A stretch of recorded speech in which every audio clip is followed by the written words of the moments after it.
Hi, so I'm going to talk a little bit about how when you start studying Buddhism, it can be very frustrating. Some of the language is rather obtuse.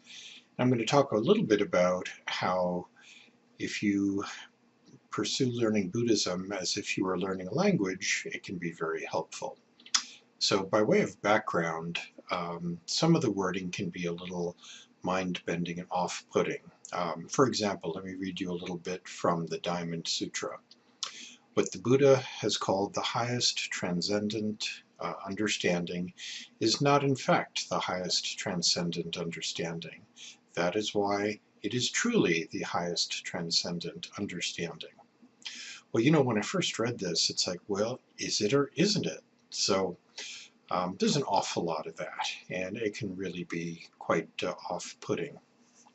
So the path you can take to kind of get over this is to really just view embracing Buddhist texts and Dharma talks as if you're learning a new language, because you have to do a little mental translating. Um, and then if you are able to do that, it can actually help you kind of get over that feeling of, like, what the heck are they talking about? For example, words that take on new meaning. Karma, for one. Karma used to mean to me, well, if something bad happens, you blame it on bad karma.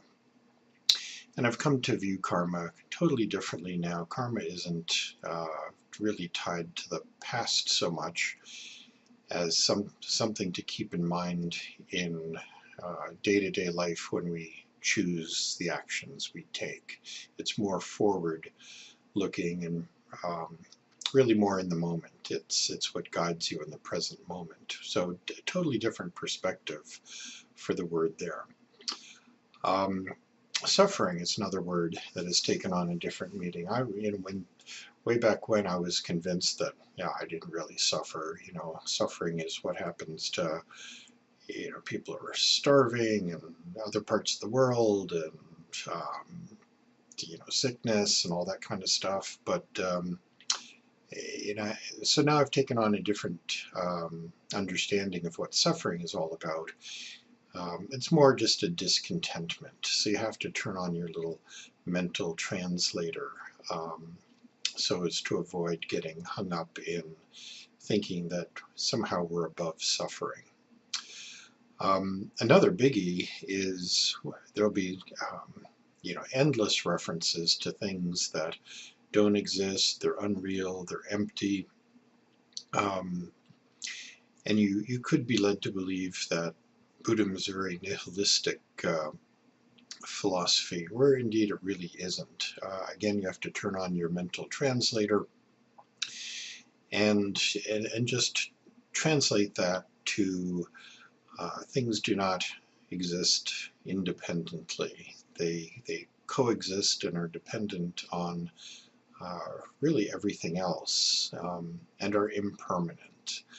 So that's really what's going on there. It's not so much non-existent, unreal, and empty is a really confusing one, but just translate that to interdependent and impermanent, and don't get hung up in the literal, more nihilistic interpretation. A couple words that should be banished. Should. Just don't should yourself. If you should yourself, you will. I should do this. I should have done this in the past. It's only just going to make you feel bad. So just don't even think in terms of should. And good and bad, right and wrong. Again, those are words that you can pretty much just banish from your vocabulary. That ties back to a different understanding of karma. If you take action A, you will reap karma A. If you take action B, you will reap karma B. Neither one is right or wrong. Neither one is good or bad. They just are. And muster up whatever wisdom you have to choose the one that you want.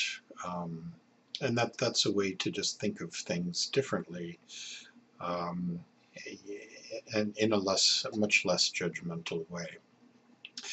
So that's the path you can take, is really just embracing this all as learning a new language, and turning on your kind of mental translator to get over the rough stuff.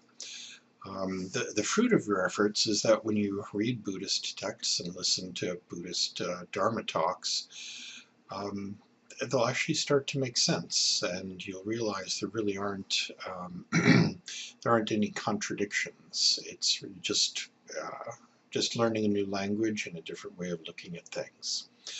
So again, by way of background, you don't want to get hung up in the seeming nonsense of a lot of Buddhist text. The path you can take is to really just turn on a mental translator as if you're learning a new language. And the